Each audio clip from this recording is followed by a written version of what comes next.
I'm about to do something I haven't done in a very, very long time. And that's eat cereal. But I decided to give it a little twist because I don't know if you guys are familiar with the blueberry lavender, I think almond milk at Trader Joe's. My fiance loves it. We'll drink it straight out of the carton. It's kind of good. It sounds very strange coming out of my mouth because if you know me, I hate lavender. But given that, it also tastes very artificial. Tastes nothing like lavender or blueberries. So what I decided to do was make my own version to see if I actually did like that combination. You know what I mean? Because I doubted it. So in order to do that, you could do one of two things. You could take fresh blueberries, or you can actually make a blueberry syrup if you want a more developed, deeper blueberry flavor, which I would actually recommend. So the first thing that I did was do like a cold steep of some lavender tea in some, I think this was cashew milk, because yeah, I wanted it to be creamy, but of course you could do whatever plant-based milk you would prefer. I just wanted something pretty neutral, because remember, we're also pairing it with cereal.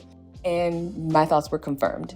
Absolutely not. At least I tried. I really did. You know what? Lavender is my cilantro. If you have no idea what I'm talking about, there's a population of people who think that cilantro tastes like soap, and lavender is my soap. I did finish this, like the blueberry saved it. But moving on, also from Trader Joe's, I had not so recently picked up this. You might have seen it on my stories literal months ago. Why did it take me so long to eat this? I don't know, but for those who wanted a review, here you go. Of course, you get your little gochujang mixture, and this is plant-based, so it doesn't contain any like anchovy, fish cakes as it normally would. And while I want to say that sugar is not a foreign ingredient in this dish, not at all uncommon, this was sweet as all heck, like sweet.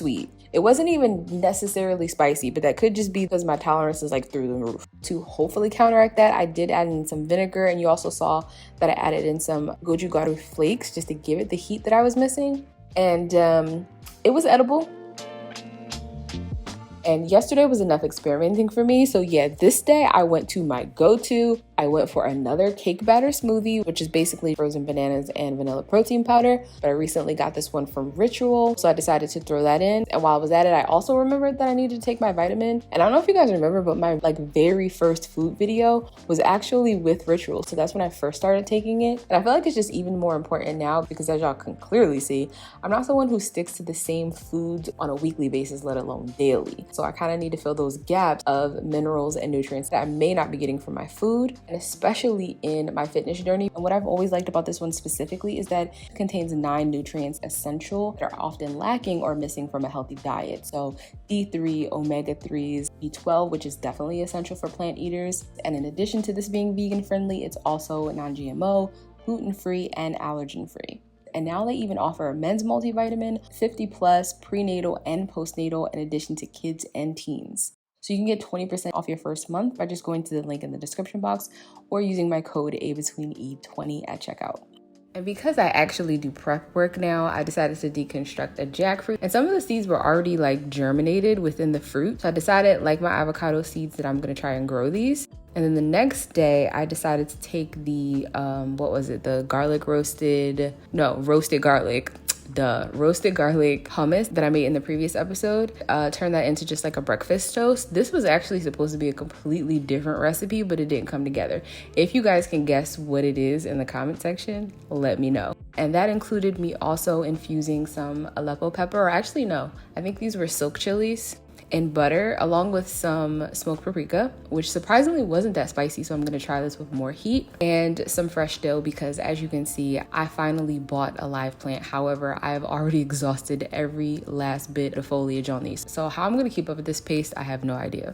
So yeah, that was just like a lunchtime snack, would you call it? Yeah, sorta, kinda, not really. It's okay, I'm recording. And then before the sun completely went down, I finally decided to attempt to make my teff starter. So not in this video, but in the next one, I will be attempting to make injera. If you guys follow me on Instagram, then you probably saw my stories that I finally found some Ethiopian takeout and got to try it. So naturally, I'm now obsessed. Still quite intimidated, but we're getting there. Then also on Instagram, I not so recently shared this freeze that I had got, which is delicious, but also very disproportionate to the amount of food I would normally intake. It was a blueberry soft serve with cornflakes and almond butter, and then I decided to add chocolate chips to it. This was also very short-lived on the menu, like no less than like 3 days later it was already off. So I also had no other choice but to recreate this at home if I wanted to ever eat it again, and I mean, my version is better. But like seriously, if you get to customize what constitutes the base of the smoothie bowl, then it's obviously gonna taste much better to you because you can make it into whatever you want. So I decided to throw in some of that jackfruit that I got because it was very sweet. Also, the reason why I decided to make that blueberry lavender milk because I knew corn and blueberry are just like a really good pairing together. So if you haven't tried this before, definitely do it. Apricot as well, which didn't make it in this video, but will be in the next episode. I decided I needed to harvest all of this parsley because it was not doing great. So before the whole plant went yellow, I decided to throw them into some cubes along with garlic and shallot and olive oil because they were ripening like crazy in my refrigerator. But I am not complaining, and in fact, I may actually try to grow some of these as well. Didn't get to use them in this video, but again, will be in the next episode. So I mean, y'all might as well just subscribe now so you don't miss it.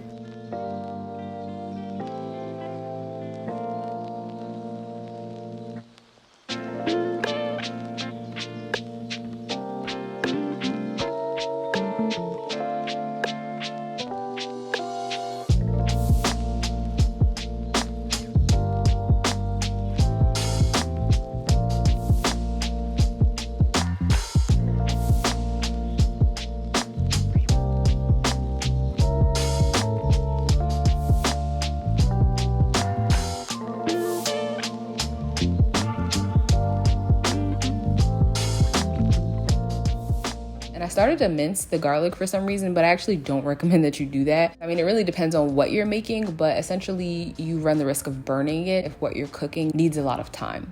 Respectfully, you could do this with butter as well, and maybe keep these in the freezer for like garlic bread. But another thing I have a lot of is olive oil, so that's what I'm using.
Okay, so apparently I am making a syrup, and this is with basil. Yet again, another plant that I got. And while the volume of this is very underwhelming and not nearly enough, this was just me experimenting because I wasn't sure if it was gonna work. But if it does, the recipe that I make with this, I think is gonna be really good.